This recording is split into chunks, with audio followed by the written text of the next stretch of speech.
I've got such a headache. I'd better check my temperature.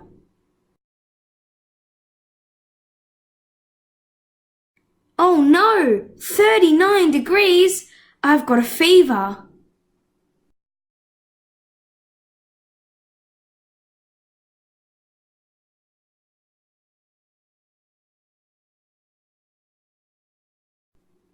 Yikes! My lymph nodes are swollen in my neck and, oof, in my groin area too. I don't think this is good. I should go to the doctor.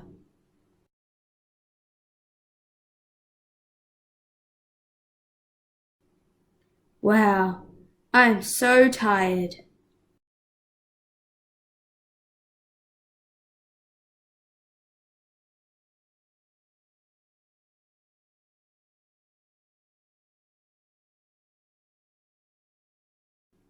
I'm not sure what's wrong with me. I have a fever, headache, swollen lymph nodes in my neck and groin, and I feel quite fatigued.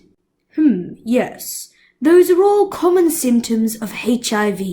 This is bad news, as it could mean the HIV has progressed. Oh no! Will I get AIDS and die? Don't worry, HIV does not always become AIDS. At this stage we can still treat it with a HIV protease inhibitor. In our bone marrow, we have stem cells. White blood cells come from these stem cells. We have different types of white blood cells, B cells and T cells.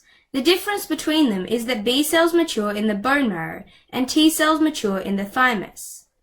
They are both part of our immune system.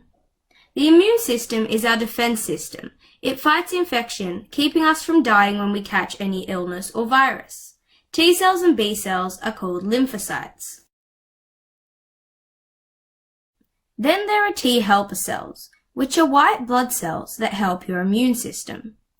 They help the immune system fight antigens, foreign things, by finding the right antibodies, which bind and stick to antigens, so the immune system can fight them.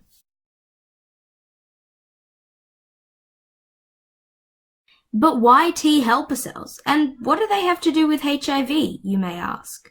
Well, HIV doesn't attack just any cell in the body. It specifically attacks T helper cells because it recognizes something on the T helper cell membrane and sees that as its target.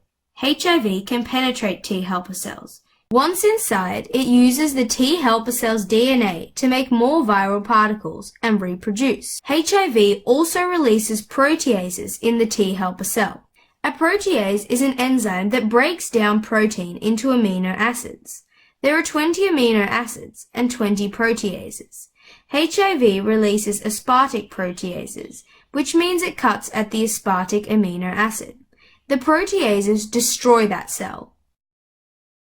So the HIV kills T helper cells. This is how people get AIDS and eventually die because they have no T helper cells which are needed to fight infection. Someone officially has AIDS when they have less than 200 T helper cells left. There are all kinds of proteins in cells, produced by the cell's DNA through transcription and translation. Nothing can function without proteins. When HIV penetrates the cell, it uses the cell's DNA to produce the HIV proteases, which bind to the cell's proteins and cut them up to kill them. To increase chances of T helper cell survival, we put in a HIV protease inhibitor. But the proteases that don't get inhibited keep destroying, and as more are produced, there won't be enough inhibitors. If there was a way to cut the viral DNA out of the cell's DNA, then perhaps the cells could be happily functioning again.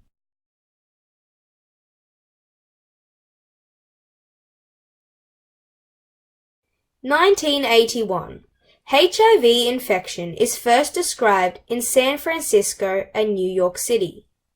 1985. HIV is identified as the causative agent of AIDS, and its complete genome was immediately available.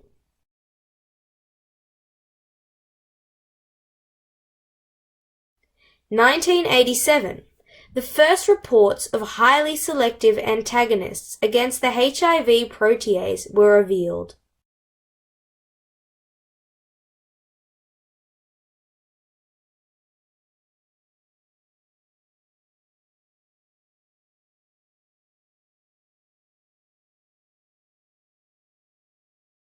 In 1989, Phase 1 trials of saquinavir began.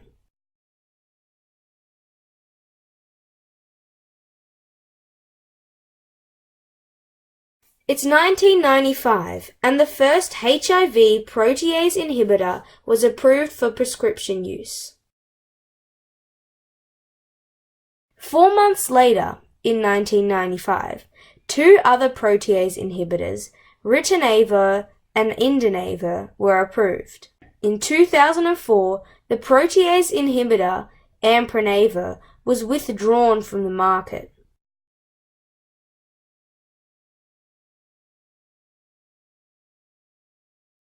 It's 2009, and 10 protease inhibitors have reached the market for treatment against HIV.